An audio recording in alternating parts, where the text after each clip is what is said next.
Hello students, welcome है आपका आज की हमारी इस करंट अफेयर की क्लास में। आज की करंट अफेयर की क्लास आपके लिए बहुत इंपॉर्टेंट होगी। यकीन मानिए कि इस क्लास का डेटा आपके सभी एग्जाम के लिए सफिशेंट होगा। इस क्लास का पीडीएफ आपको हमारा टेलीग्राम चैनल दिया हुआ है, लिंक दिया है डिस्क्रिप्शन में, वहाँ पे जाएंगे ज्वाइन कर लेंगे। टेलीग्राम पर आपको इस क्लास का पीडीएफ मिल जाएगा, बाकी सभी अपडेट भी आपको वहाँ पर मिल जाएंगी। बाकी सभी एग्जाम के लिए भी यहाँ पे प्रिपरेशन कराई जा रही है और आपको ना बाकी जो भी इन्फॉर्मेशन है या फिर और भी अपडेट्स के लिए तो हमारे यूट्यूब चैनल को सब्सक्राइब कर लेंगे। बाकी सारी भी नोटिफिकेशन आपके पास आते रहेंगे। चलिए, तो आज की क्लास को हम स्टार्ट करते हैं करंट अफेयर। और ये करंट अफेयर आपके लिए डेली होती है और बहुत मैं कोशिश करती हूँ कि कम से कम टाइम में आपको ज़्यादा से ज़्यादा चीज़ें डिलीवर की जाए। और इतनी चीज़ें डिलीवर की जाए, मतलब इतना दिया जाए कि आपके एग्ज़ाम में जहाँ तक सवाल पूछा जा सकता है वहाँ तक चीज़ें आपके पास होनी चाहिए और ज़्यादा भीड़ भी आपके पास नहीं होनी चाहिए। ठीक है, चलिए, तो इसी के साथ हम अपना आज का करंट अफेयर का जो सेशन है क्लास से स्टार्ट करते हैं। पहला सवाल लिया है हमने स्क्रीन पर, यहाँ पे सवाल नंबर 1। पहला सवाल है कि हाल ही में भारत रंग महोत्सव 2025 कहाँ पर आयोजित किया गया है। तो ये देखो, भारत रंग महोत्सव है, ये जम्मू कश्मीर में आयोजित हुआ है, लद्दाख में, नई दिल्ली में, चंडीगढ़ में। तो भारत रंग महोत्सव की बात करी जाए तो ये कहाँ पर इसको आयोजित किया गया है। तो अगर बात करें, देखो, भारत रंग महोत्सव की, है ना, बात करूं यहाँ पे भारत रंग महोत्सव की, ठीक है, 2025। तो जो भारत रंग महोत्सव है 2025, सबसे पहली बात है कि भाई इसको होस्ट किसने किया है या इसका आयोजन कहाँ पर हुआ है। इसको जो होस्ट किया है वो नई दिल्ली ने करा है, यानी कि मैं कहूँ कि इसका आयोजन नई दिल्ली में हुआ है। ठीक है, पहली बात। दूसरी बात है कि इसको होस्ट किया किसने है, तो भाई किसके द्वारा इसको आयोजित किया है। अगर बात करें कि भाई किसने इसको आयोजित करा है, ठीक है, अगर इसकी बात करें तो इसका जो आयोजन करा है वो करा है एनएसडी ने। एनएसडी यानी कि जो नेशनल स्कूल ऑफ ड्रामा है, इसके द्वारा एनएसडी की बात करूं तो ये है क्या, ये है आपका NSD, national school of drama. ठीक है, नेशनल स्कूल ऑफ ड्रामा, इसके द्वारा इसको जो है होस्ट किया गया है। ठीक है, अच्छा, अब देखो यहाँ पर अगर बात करें तो यहाँ पर जो है एक अभिव्यक्ति सबसे ज़्यादा या सर्वोच्च सृजन रही है जिसका नाम है तारा। ठीक है, अब यहाँ पे अगर मैं कहूँ कि इसके ब्रांड एम्बेसडर किसे बनाया गया है, तो जो इसके ब्रांड एम्बेसडर हैं तो ये कौन बनाए गए हैं, अगर इनकी बात करें तो ये बनाए गए हैं राजपाल यादव। ठीक है, ये सवाल आपसे पूछा जाएगा, राजपाल यादव जी इसके ब्रांड एम्बेसडर बनाए गए हैं। ठीक है, चलिए, तो यहाँ पर सही आंसर क्या हो जाएगा, ये नई दिल्ली में इसको होस्ट किया है, आंसर हो जाएगा ऑप्शन सी। ठीक है, तो देखो अगर बात करें यहाँ पे कि भारत रंग महोत्सव की, तो ये 2025 का है और इसको होस्ट किया गया है नई दिल्ली में। ठीक है, आगे बात कर लेते हैं। अगला सवाल है सवाल नंबर 2। चलिए, क्वेश्चन नंबर 2 देखते हैं क्या कह रहा है। सवाल नंबर 2 है कि हाल ही में विमोचित हुई एक बुक है जिसका नाम है आई एम क्वेश्चन मार्क। एक बुक है आई एम क्वेश्चन मार्क, ये इस पुस्तक का संबंध किससे हो जाएगा। गोपीचंद हिंदुजा से हो जाएगा, रतन टाटा से हो जाएगा, धीरू भाई अंबानी से हो जाएगा, या फिर अजीम प्रेमजी से हो जाएगा। तो इस पुस्तक के अगर मैं संबंध की बात करूं तो इस पुस्तक का संबंध किससे हो जाएगा। चलिए बात कर लेते हैं इस बुक के बारे में। गोपीचंद है, रतन टाटा है, धीरू भाई अंबानी है, या फिर अजीम प्रेमजी हैं। अगर इस बुक की बात करूं तो जो एक बुक है जो है आई एम क्वेश्चन मार्क, ठीक है, इस बुक की बात करूं तो इस बुक को जो लॉन्च किया है, पहली बात तो ये बुक है किसकी, भाई ये बुक है किसकी, ये बुक किसकी हो जाएगी, ये बुक है गोपीचंद हिंदुजा की। ये बुक हो जाएगी आपकी गोपीचंद हिंदुजा की बात करूं तो इनकी ये बुक हो जाएगी। ठीक है, गोपीचंद हिंदुजा। अब दूसरी बात कहूं कि भाई इसको लॉन्च किसने किया है, अगर यहाँ पे दूसरा सवाल बनेगा कि इस बुक को लॉन्च किसके द्वारा किया गया है, तो इस बुक को जो लॉन्च किया है वो किया है जगदीप धनखड़ ने। जगदीप धनगढ़ की बात करी जाए तो जब जगदीप धनगढ़ जो हैं इनके द्वारा इस पुस्तक को लॉन्च किया गया है। और जगदीप धनगढ़ की बात करूं तो ये कौन है, ये हमारे उपराष्ट्रपति हैं। अगर इनकी बात करें तो ये कौन है, ये है हमारे वाइस प्रेसिडेंट या उपराष्ट्रपति, इनके द्वारा लॉन्च की गई है। ठीक है, ये इस बुक में है क्या चीज़, अगर बात करें कि ये इस बुक में क्या चीज़ है, तो इस बुक में आध्यात्मिक जो आयाम है ये इस बुक में है। ठीक है, यानी कि आध्यात्मिक की बात करूं, आध्यात्मिक आयाम की बात करूं तो आध्यात्मिक आयाम इस बुक में हो जाएंगे। ठीक है, चलिए आगे बात कर लेते हैं। तो यहाँ पे इसका सही आंसर होगा गोपीचंद हिंदुजा, इनकी बुक हो जाएगी आयम। इसको लॉन्च किया है यहाँ पे जगदीप धनगढ़ के द्वारा। तो ये जो है आप देखेंगे बुक लॉन्च हो चुकी है। ठीक है, अगला सवाल है यहाँ पे सवाल नंबर 3। देखते हैं सवाल नंबर 3 को। सवाल नंबर 3 क्या है, हाल ही में निष्क्रिय म्यूचुअल फंड में फोलियो को ट्रैक करने के लिए एक मित्रा प्लेटफॉर्म किसने लॉन्च किया है। चलिए बात करते हैं इस मित्रा प्लेटफॉर्म की। अगर बात करें यहाँ पे मित्रा प्लेटफॉर्म के बारे में, तो एक प्लेटफॉर्म है, ये है आपका मित्रा प्लेटफॉर्म। ठीक है, अगर बात करूं मैं यहाँ पे मित्रा प्लेटफॉर्म की,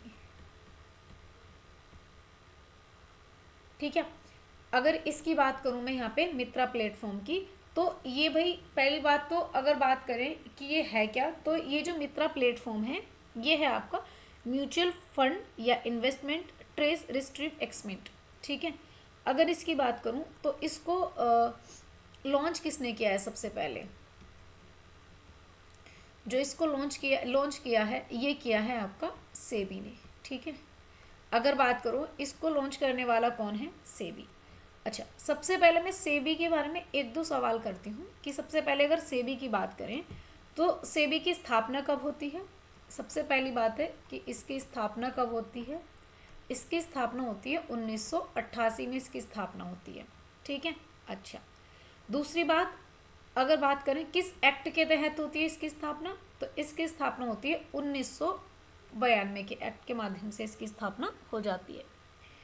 अगर बात करूं कि इसकी हेड कौन हो जाएंगी, अब अगर बात करी जाए कि इसकी हेड कौन हो जाएंगी, तो जो माधवीपुरी बुच हैं यहाँ पे जो माधवीपुरी बुच हो जाएंगी इसकी हेड।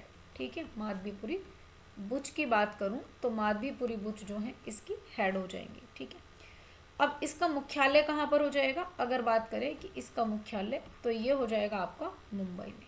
ठीक है, चलिए अब यहाँ पे आगे बात कर लेती हूँ कि भाई सेबी ने इसको लॉन्च किया है और ये निष्क्रिय हो गए जितने भी म्यूचुअल फंड हैं उनको ट्रेस करेगा और उनके मालिकों को ट्रेस करेगा। तो इसका काम क्या होगा, अगर बात करें कि यहाँ पे मित्रा योजना, इस मित्रा योजना के काम की बात करूँ कि इस मित्रा योजना का काम क्या होने वाला है, तो इस मित्रा योजना का काम होगा कि जितने भी म्यूचुअल फंड है, ठीक है, जितने भी बात करूं कि जितने भी म्यूचुअल फंड हैं, इन सभी म्यूचुअल फंडों की बात करें, इन सभी म्यूचुअल फंडों को क्या करेगा, जो निष्क्रिय हो चुके हैं, यानी कि जितने भी म्यूचुअल फंड हैं जो कैसे हो चुके हैं, जो आपके बिना काम के हैं, या मैं कहूँ कि जो निष्क्रिय हो गए हैं, इन सभी म्यूचुअल फंडों को क्या करेगा, ट्रेस करने का काम करेगी ये योजना और उनके मालिकों को।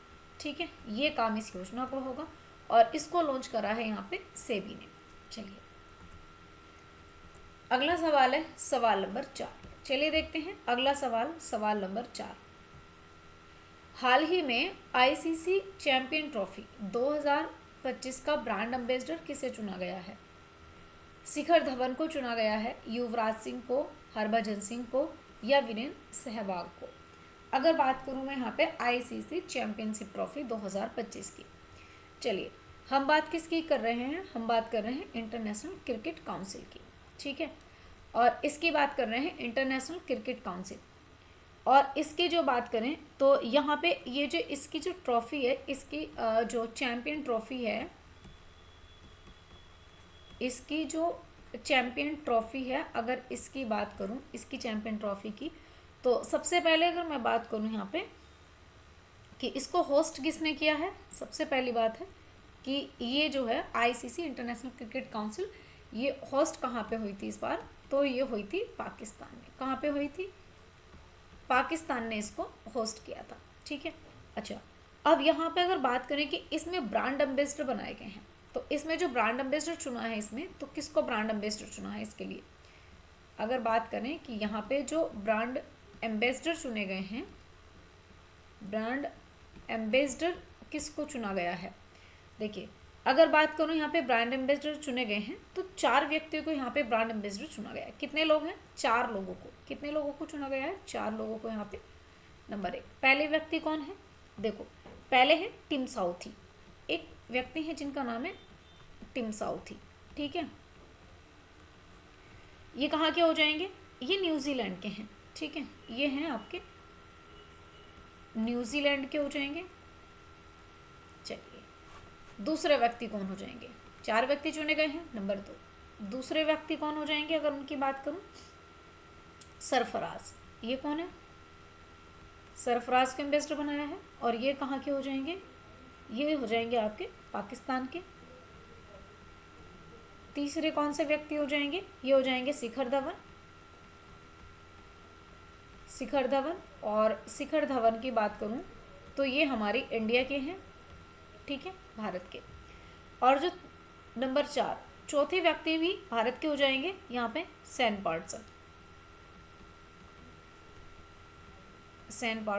वॉटसन की बात करूं तो सैन वॉटसन जो हैं ये भी आपके हो जाएंगे भारत के। ठीक है, तो इसका सही आंसर क्या हो जाएगा? चैंपियन ट्रॉफी की बात करूं तो यहाँ पे इसका सही आंसर हो जाएगा आपका शिखर धवन। ठीक है, सही आंसर हो जाएगा ऑप्शन ए, इनको दिया गया है। अच्छा, ये जो है अगर बात करें तो यहाँ पे ये जो है आपका कब से स्टार्ट होती है? ये 1998 से शुरू होती है, और चैंपियन ट्रॉफी आपकी 2002 से शुरू होती है ना। चलो, अगला सवाल, ये हो जाएंगे शिखर धवन हमारे। चलिए, अगला सवाल है सवाल नंबर 5। सवाल नंबर 5 है, हाल ही में प्रधानमंत्री नरेंद्र मोदी ने फ्रांस के राष्ट्रपति इमैनुअल मैक्रोन को डोकरा कलाकृतियों का उपहार दिया है। इस कला का जो है संबंध किस राज्य से? तो डोकरा कलाकृतियाँ कहाँ पर बनती हैं?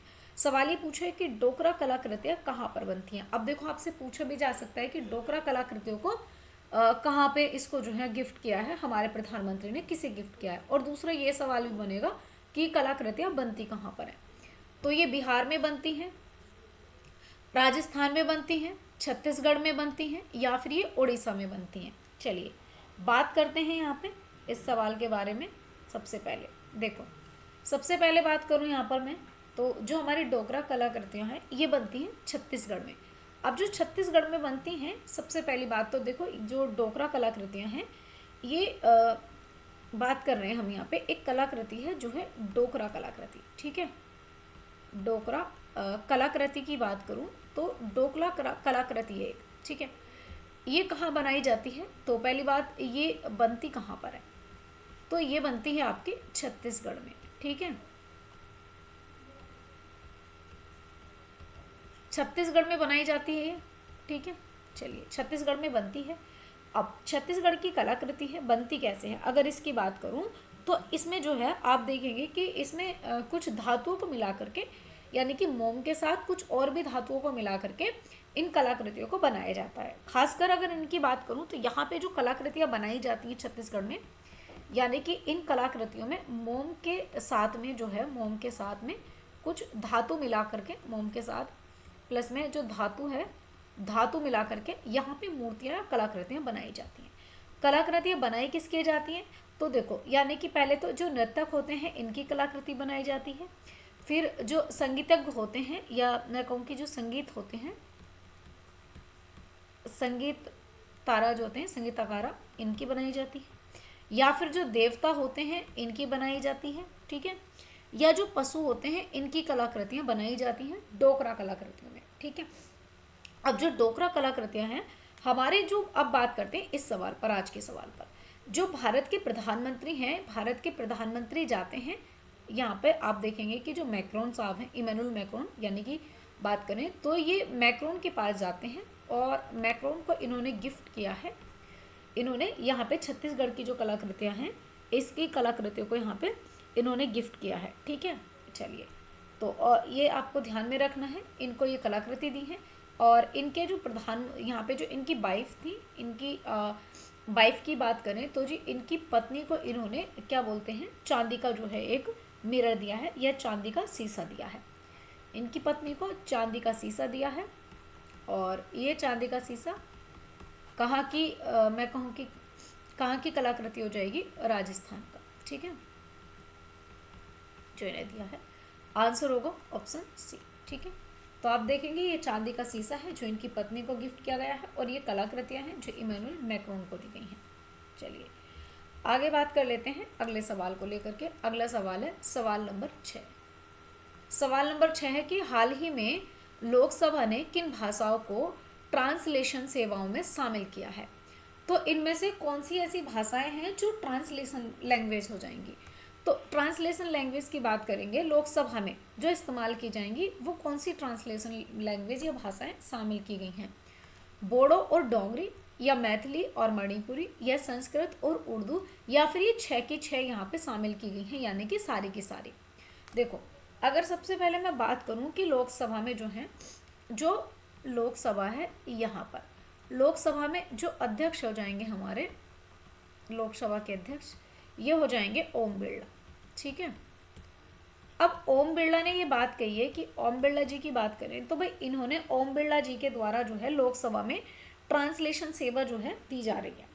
तो ओम बिरला ने कहा कि जो ट्रांसलेशन सेवा है, ट्रांसलेशन सर्विस है, उसमें कुछ और भी भाषाओं को शामिल किया जाना चाहिए, क्योंकि उस लोकसभा में बैठे हुए कुछ ऐसे भी कैंडिडेट होते हैं जिनको इन लैंग्वेज में समझने की आवश्यकता होती है ना। वो भी आप इंग्लिश में नहीं समझ पाते हैं, और भी भाषा में नहीं समझ पाते हैं, तो उन्हें अपनी स्थानीय भाषा होनी चाहिए। तो इन्होंने बोडो, डोगरी, मैथिली, मणिपुरी, संस्कृत और उर्दू, इन 6 की 6 भाषाओं को यहाँ पे ट्रांसलेशन लैंग्वेज में, ट्रांसलेशन भाषाओं में शामिल करा है। बोडो, डोगरी, मैथिली, मणिपुरी और संस्कृति उर्दू, 6 की 6 भाषाओं को शामिल करा है। तो इन्होंने अब भाई अब जो है अब 6 भाषाएं शामिल कर ली हैं। ये 6 भाषाएं जो हैं, ये 6 भाषाएं शामिल करी हैं। और इससे पहले कितनी थी, तो देखो ये तो अब करी हैं 6, और पहले कितनी थी, तो बात करें पहले थी यहाँ पे 10 लैंग्वेज में शामिल थी। ठीक है, चलिए इसका आंसर क्या हो जाएगा, आंसर हो जाएगा ऑप्शन डी, बिल्कुल करेक्ट आंसर हो जाएगा। ठीक है, चलिए ये हो जाएंगे हमारे ओम बिरला जी, लोकसभा के अध्यक्ष या लोकसभा स्पीकर। अगला सवाल है सवाल नंबर 7। क्वेश्चन नंबर 7 हो जाएगा यहाँ पे। चलिए देखते हैं, क्वेश्चन नंबर 7 है, हाल ही में विश्व रेडियो दिवस 2025 कब मनाया गया था। तो विश्व रेडियो दिवस 2025 कब मनाया गया, ये 10 फरवरी को सेलिब्रेट किया गया, 11 फरवरी को, 12 फरवरी या फिर 13 फरवरी को। विश्व रेडियो दिवस की बात करती हूँ तो विश्व रेडियो दिवस ये सेलिब्रेट किया गया था 13 फरवरी को। चलिए बात किसकी हो रही है यहाँ पे, विश्व रेडियो दिवस की बात हो रही है ना, यानी कि बात कर रहे हैं हम यहाँ पे जो वर्ल्ड रेडियो डे है इसकी बात करें, वर्ल्ड रेडियो डे की 2025 की। ठीक है, तो वर्ल्ड रेडियो डे 2025 की अगर बात करूं तो ये जो है सबसे पहली बात देखो, इसकी जो शुरुआत करी गई थी, इसकी शुरुआत करी गई थी, इसको स्टार्ट किया गया था स्पेन में। ठीक है, स्पेन ने इसको शुरू किया था, और रेडियो और जलवायु परिवर्तन के द्वारा इसको शुरू किया। ये दिवस जो शुरू किया गया था स्पेन में, और क्यों, यानी कि जो जलवायु परिवर्तन है, साथ में जलवायु परिवर्तन एंड रेडियो, या रेडियो एंड जलवायु परिवर्तन, इसके लिए इसमें जो है लोगों के बारे में जानकारी बढ़ाने के लिए इसको शुरू किया था। ठीक है, अब कब शुरू किया था अगर बात करें तो ये स्टार्ट किया गया था 13 फरवरी को, 13 फरवरी 1946 को, 13 फरवरी 1946 को ये शुरू किया गया था। संयुक्त राष्ट्र के द्वारा बात करें, यह संयुक्त राष्ट्र रेडियो पहल थी है। ठीक है, और इसको शुरू करा था संयुक्त राष्ट्र ने। ठीक है, यूएन ने, संयुक्त राष्ट्र के द्वारा ये रेडियो दिवस मनाया गया था। अब भारत में पहली बार कब मनाया गया अगर बात करें तो इंडिया में जो फर्स्ट टाइम मनाया गया, इंडिया की बात करूं तो भारत में पहली बार 1927 में। मतलब ये क्या है कि 1927 में इंडिया में पहले ही, हाँ अगर बात करें कि यहाँ पे यूएन ने बताया था इसके बारे में, लेकिन भारत में अगर बात करें तो पहले 1927 में मनाया गया, उसके बाद में इसको इंटरनेशनल लेवल पर सेलिब्रेट किया गया। ठीक है, अब बात करते हैं, अच्छा ये जो रेडियो है, अगर इसकी बात करूं, रेडियो का आविष्कार किसने किया था? मार्कोनी के द्वारा इसका आविष्कार किया गया था। ठीक है, चलिए आगे बात कर लेते हैं। अगला सवाल, ये सब इसका आंसर हो जाएगा ऑप्शन डी। अगला सवाल है सवाल नंबर 8। क्वेश्चन नंबर 8 हो जाएगा कि हाल ही में चर्चा में रहा बेल विवाह कौन सा है? बेल विवाह ये कहाँ पर हुआ है? ये नेपाल में हुआ है, श्रीलंका में हुआ है, मालदीव में हुआ है, या फिर भूटान में हुआ है? तो जो बेल विवाह है ये कहाँ पर हुआ है? चलिए देखो, अगर बात करो यहाँ पे बेल विवाह की, बात किसकी हो रही है? बात हो रही है यहाँ पे, ये है आपका बेल विवाह। बेल विवाह मतलब बेल क्या होता है? देखो यहाँ पे पहले बात करूँ, बेल क्या होता है? ये एक फल होता है। बेल जो है ये एक फल है, और विवाह यानी कि ये है शादी। यानी कि मैं ये कह सकती हूँ कि एक फल के साथ में कन्याओं की शादी कर दी जाती है, कन्या की शादी कर दी जाती है पहले। फल, अब ये जो फल है, ये जो बेल है, ये है एक फल, और इसको जो है भगवान विष्णु के लिए देखा जाता है, या इसको जो है भगवान जो विष्णु है इनको समर्पित किया जाता है। ठीक है, अब देखो पूरी की पूरी बात सुनो। ये जो बेल विवाह है, अगर इसकी बात करूँ तो ये जो है, पहली बात तो ये है कि ये कहाँ पर आयोजित हो रहा है ना, ये हुआ है नेपाल में। कहाँ पे बात करें कि ये नेपाल, और नेपाल में भी बात करूँ तो जो नेपाल में काठमांडू घाटी है, नेपाल में भी आप देखेंगे जो काठमांडू घाटी है, इस काठमांडू घाटी में सेलिब्रेट किया जाता है, ये मनाया जाता है। ठीक है, देखो इसमें क्या होता है, अगर बात करें होता क्या है इसमें, तो जो बच्चियां होती हैं 5 से लेकर के 5 साल से लेकर के 9 साल तक की जो बच्चियां होती हैं, ठीक है, इन बच्चियों की शादी कर दी जाती है एक फल के साथ में, यानी कि बेल का जो फल होता है इसके साथ में शादी कर दी जाती है। अगर कभी इन फ्यूचर ऐसा हो जाता है कि बच्चियों की बाद में जो शादी होती है जिस हस्बैंड के साथ, अगर वो उसकी डेथ हो जाती है या वो एक्सपायर हो जाता है, तो वो बच्चियां विधवा नहीं कहलाती। क्यों? क्योंकि उनकी शादी उनसे पहले किसके, भगवान विष्णु के साथ हो चुकी है, और भगवान कभी खत्म नहीं है, है ना। तो इसलिए वो बच्चे कैसी हैं, हमेशा कैसी रहती हैं, सुहागन रहती हैं। तो इसलिए है ना, और मैंने कहा भगवान विष्णु का प्रतीक माना जाता है इस बेल को। ठीक है, भविष्य में अब भाई, अब इसका उद्देश्य अगर भविष्य में फ्यूचर में उनके हस्बैंड की डेथ हो जाती है तो वो विधवा नहीं कहलाएंगी। वुमेन एम्पावरमेंट है उसका काम करता है ये। ठीक है, चलिए तो इसका आंसर क्या हो जाएगा? नेपाल में जो है बेल विवाह का आयोजन हुआ है। ठीक है, चलिए तो यहाँ पे आप देखोगे ये छोटी छोटी बच्चियाँ हैं, और इनका जो है बेल विवाह जो है हो रहा है ना। चलिए आगे बात करते हैं अगले सवाल को लेकर के। अगला सवाल है सवाल नंबर 9। चलिए देखते हैं सवाल नंबर 9 क्या है। सवाल नंबर 9 है, हाल ही में राष्ट्रपति द्रौपदी मुर्मू ने राष्ट्रपति यानी कि जो शासूत्र है कहाँ लागू किया है? ये गलती से लिखा गया है, राष्ट्रपति शासन होना चाहिए था यहाँ पे, राष्ट्रपति शासन। ठीक है, इसको गलत करेंगे। द्रौपदी मुर्मू ने राष्ट्रपति शासन की बात करूं, राष्ट्रपति शासन कहाँ पर लागू किया है? चलिए अब बात हो रही है राष्ट्रपति शासन की, तो राष्ट्रपति शासन की अगर मैं बात करूं तो द्रौपदी मुर्मू ने घोषणा करी है कि भी राष्ट्रपति शासन लगाया जाएगा मणिपुर में। कहाँ पर? ये लगाया जाएगा मणिपुर में, क्योंकि अभी मैंने आपको कुछ दिन पहले बताया था कि जो मणिपुर के सीएम थे, है ना, अगर बात करें कि जो मणिपुर के सीएम थे जिनका नाम था, यहाँ पे आपको पता होगा, वीरेंद्र सिंह। अगर इन वीरेंद्र सिंह की बात करूँ तो जो वीरेंद्र सिंह थे, भाई वीरेंद्र सिंह जो थे ये बीजेपी पार्टी से ही थे, और इन्होंने अपने पद से इस्तीफा दे दिया। इस्तीफा क्यों दिया? क्योंकि आपको पता होगा कि जो मणिपुर है, ये मणिपुर में 2 जनजातियां रहती हैं।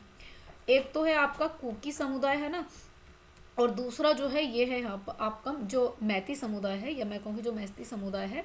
ये 2 समुदाय रहते हैं, और इन दोनों समुदाय में जो है क्या हो रहता है, बैर रहता है, या मैं कहूँ कि लड़ाई है। ठीक है, संघर्ष है। तो इन दोनों के संघर्ष के चलते हुए यहाँ पे क्या हुआ है, राष्ट्रपति शासन लगा दिया है। ठीक है, चलिए अच्छा यहाँ पे अगर बात करें कि यहाँ पे जो आपका जो राष्ट्रपति शासन है, तो ये किसके द्वारा, राष्ट्रपति के द्वारा लगा। कितने टाइम तक रहेगा? तो देखो पहली बात तो कम से कम तक भाई 6 महीने तक, ये कितने भी समय तक रह सकता, लेकिन अधिकतम अगर मैं यहाँ पे अधिकतम की बात करूँ तो ये अधिकतम जो रह सकता है सिर्फ 3 साल के लिए, यानी कि 3 ईयर के लिए रह सकता है, ठीक है।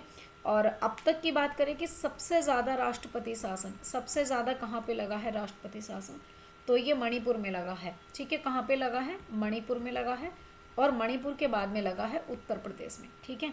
और सबसे लंबे समय तक, यानी कि सबसे, ये कभी कभी लगा है, लेकिन अगर बात करें कि सबसे ज़्यादा समय या लंबे टाइम तक या लंबा समय जो है ये कहाँ पे रहा है, तो ये रहा है जम्मू कश्मीर में, ठीक है। चलिए, तो इसका आंसर हो जाएगा मणिपुर में राष्ट्रपति द्रौपदी मुर्मू के द्वारा राष्ट्रपति शासन की घोषणा कर दी गई है, ठीक है। और ये मैंने आपको बताया था कि वहाँ के गवर्नमेंट में तख्ता पलट क्या हुआ है, किस प्रकार की स्थिति रही है, क्या चीज़ें रही थी। चलिए, अगला सवाल और आज का अंतिम सवाल है सवाल नंबर 10। हाल ही में दक्षिणी चीन सागर में कोल्ड सीप, क्या है कोल्ड सीप अंतरिक्ष स्टेशन के निर्माण की घोषणा किसने करी है? यूएसए ने करी है, जापान ने करी है, रसिया ने करी है, या फिर चाइना ने करी है? चलिए देखो, अगर इस सवाल की मैं बात करूं आपसे, तो यहाँ पे भी हाल फिलहाल में हो क्या रहा है, दक्षिणी चीन सागर। अब देखो, दक्षिणी चीन सागर में पहली बात, अगर दक्षिणी चीन सागर में कोई भी घोषणा करेगा तो कौन करेगा? दक्षिणी चीन सागर का संबंध है, सीधी सी बात है, चाइना से। तो इसका भाई ये डिक्लेरेशन भी कौन करेगा? ये करेगा चाइना। तो ये करी किसने है? चाइना ने ही करी है। अगर बात करूँ, देखो यहाँ पे आपसे कोल्ड सीप की, है ना, तो जो ये कोल्ड सीप है, ये अगर बात करें तो ये जो कोल्ड सीप है अंतरिक्ष स्टेशन के निर्माण की घोषणा करी है इन्होंने। देखो, दक्षिणी जो कोल्ड सीप है, कोल्ड सीप मतलब एक बहुत गहराई में, अगर बात करें तो गहराई में जो है अंतरिक्ष स्टेशन बनाया जाएगा। इसकी सीधा सा मतलब ये निकालो कि बहुत ज़्यादा दक्षिणी चीन सागर में जाकर के, दक्षिणी चीन सागर की गहराई में जाएंगे और वहाँ पर जो है इनको एक जो अंतरिक्ष है, एक अंतरिक्ष स्टेशन बनाना है, ठीक है, गहराई में जाकर के, ठीक है। अब ये बनाएगा कौन? तो कह रहे भैया निर्माण कौन करेगा? ये स्टेशन बनाएगा यहाँ पे चाइना। चीन ने कहा कि जी हम बनाएंगे, ठीक है। अच्छा, बनाएंगे कहाँ पर? तो चीन ने कहा कि हम बनाएंगे जो दक्षिणी चीन सागर है, इस दक्षिणी चीन सागर में हम इसको बनाएंगे। अच्छा, एक बात बताओ मैडम, इनका दिमाग खुद जा रहा है कि जो ये नीचे मतलब खुदाई करेंगे और कोई भी स्टेशन बनाएंगे? नहीं। देखो, ये जो चाइना है, चाइना लगभग 2000 मीटर की गहराई तक खोदेगा। 2000 मीटर की जो गहराई है, इतनी गहराई तक, यानी कि 2 किलोमीटर की बात करूं तो 2 किलोमीटर इसको गहरा खोदेगा। और वहां पर इसने कहा है कि जी इतना गहरा जाने पर मीथेन जो गैस है, इस मीथेन गैस की बात करें, इस मीथेन गैस के मिलेंगे भंडार, ठीक है। यानी कि मीथेन हाइड्रोजन, माफ कीजिएगा, मीथेन हाइड्रोजन गैस यहाँ पे लिखते हैं आगे। मतलब इनने कहा है कि जी हम इतने गहरा खोदेंगे तो हमें ना यहाँ पर जो मीथेन हाइड्रोजन गैस है, इस मीथेन हाइड्रोजन गैस के भंडार मिलेंगे। और ये आपको दिखाई कैसे देती है? इसके भंडार मिलेंगे, ये ज्वलनशील बर्फ कहलाती है। ये क्या है? ज्वलनशील बर्फ के नाम से इसको जाना जाता है, ठीक है। ज्वलनशील बर्फ कहलाती है जो यहाँ पर मिलने वाली है, ठीक है। चलिए, तो ये कौन खोज रहा है? ये खोज रहा है आपका चाइना, ठीक है। तो यहाँ पर आप देखेंगे इस प्रकार से चाइना अपनी स्कीम को आगे लेकर के जाएगा, 2000 मीटर्स की गहराई तक बनाएगा और ये स्पेस स्टेशन बनाएगा, ठीक है, कोल्ड सी का जो मैंने, और ये वर्ल्ड का फर्स्ट होने वाला है, डीपेस्ट होने वाला है, इसलिए ये इंपॉर्टेंट होगा सवाल, ठीक है। चलिए, फिलहाल आज के लिए इतना ही रखते हैं। Thank you students, thank you. और पीडीएफ के लिए मैंने आपको बता दिया है, टेलीग्राम चैनल जा करके ज्वाइन कर लेंगे, वहाँ पर पीडीएफ मिल जाएगी। बाकी डिस्क्रिप्शन में मैंने लिंक दे दिया है, ठीक है। बाकी चीज़ें आपकी जो है अपडेट कर दी जाएंगी, आप चेक कर लीजिएगा, ठीक है। Thank you for watching.